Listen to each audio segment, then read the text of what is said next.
To transfer or deposit funds between accounts, first click on Payment Account in the left-hand menu. Next, click on List Account under the Payment Accounts section. Search for the account you want to transfer funds from. Then, click the Fund Transfer button associated with that account. In the Fund Transfer pop-up, select the account you want to transfer from in the Transfer From drop-down menu.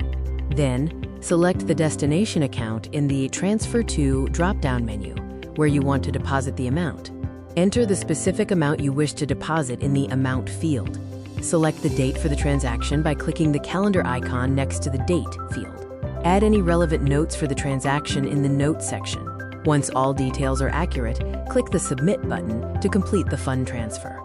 If you need to check the account ledger, click on the Account Book button next to the account you wish to view. Here, you will see all the transactions associated with the selected account, allowing you to review the fund transfer.